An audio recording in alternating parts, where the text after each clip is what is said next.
injury that ended his 2023 season. But general manager Andrew Berry, he's optimistic. He says his quarterback is making excellent progress, adding, quote, honestly, if you didn't know he got hurt last year, you wouldn't be able to tell the difference. Bringing us on camera, I think Deshaun Watson will be back to the best version of himself. Ooh, please let us know what tells you that. Tell me all about it. Deshaun Watson is about to get some revenge this season and will prove everyone wrong. The last 3 years have been an absolute roller coaster for this guy, and whether you like him or not, you have to admit that he has been under a ton of pressure and criticism, and I think he has handled it pretty well. But at the end of the day, he is one of the highest paid players in the entire league and needs to find a way to perform because the Cleveland Browns are counting on it, and the win now window is closing very quickly. In this video, I'm going to break down film from last season of Watson, talk about what he did well and what he needs to improve on, and also just everything going on with the Browns as of late. But before I begin, I would really appreciate it if you would drop a like and subscribe. It only takes 5 seconds, plus you can always change your mind. We are on the road to 30K subscribers, and with your support, I believe we can get there super fast.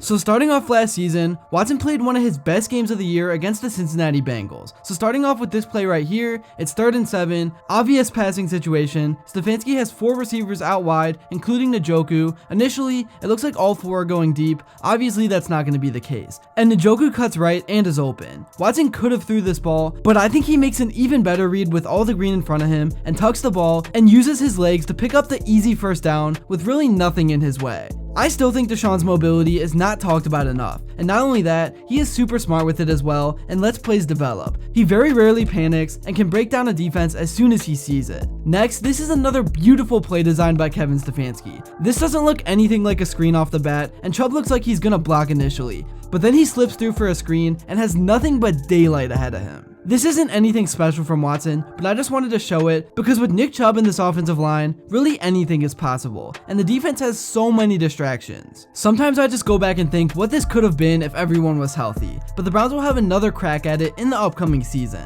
Here, this is just a perfect throw by Deshaun. It really doesn't get any better than this. This is just an out route by DPJ, and as soon as he had a sliver of space, Watson went over the first defender right on the money. And this was an underrated catch in traffic as well, knowing you're about to get hit not even a full second after. Moving on to the Steelers game, again, this play right here is really nothing special, but Watson has the ability to do what no other Browns QB could do before, and that is to read a play, not panic, and take the underneath route instead of forcing a bad throw. Right here, the Steelers send some pressure, the O-line handles it pretty well, but Chubb is sitting right over the top, and if he catches it with any space around him, you know he is getting the first down and some more. As you can see here, he turns upfield and cuts left and ends up getting around 20 yards from just a super simple play. Next up, this is literally the same deal, except this time the pressure does get to Deshaun, but he truly is one of the most elusive QBs under pressure and rarely ever actually gets sacked. I mean, I just think back to the play on the Texans where he avoided that 1 sack where there was probably over a 99% chance that he should have went down in that situation.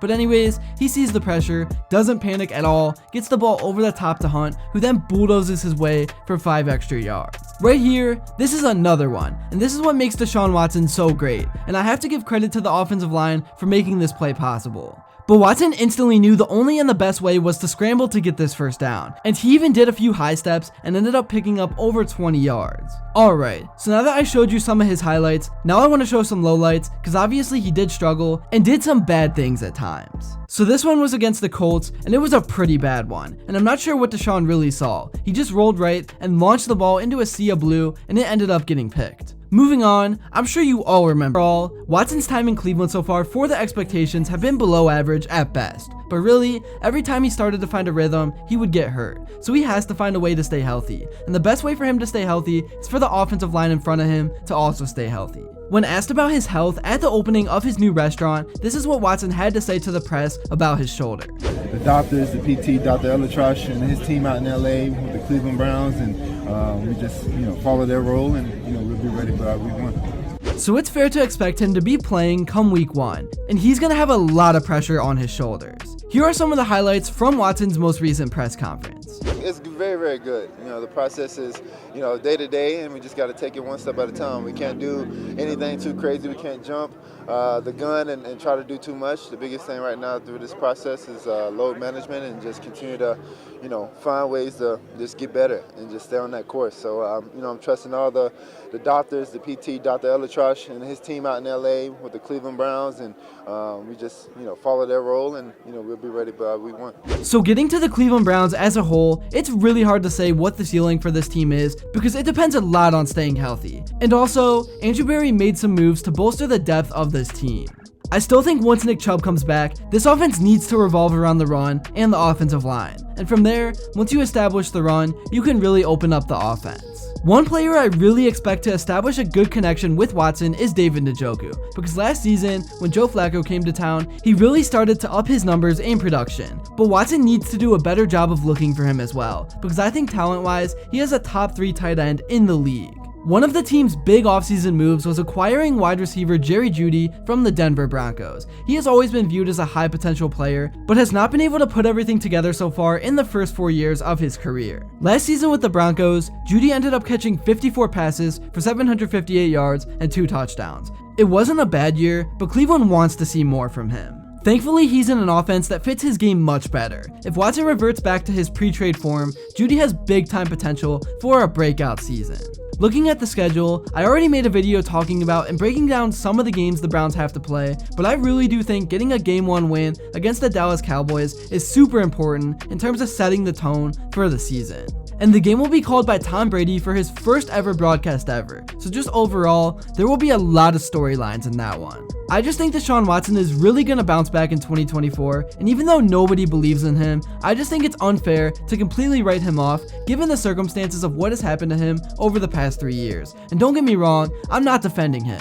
He has put himself in this uphill battle, but if you're a Cleveland Browns fan, you have to remember that we all beg just to have some watchable football, and now that we are there, it seems like people are more miserable and complain more than ever. That's all I have to say for this one. Thank you all so much if you made it to this point, and if you enjoyed and haven't yet, please make sure to drop a like and subscribe because your support truly does mean the world. And also, let me know what you would like to see next, and until then, I will see you all later.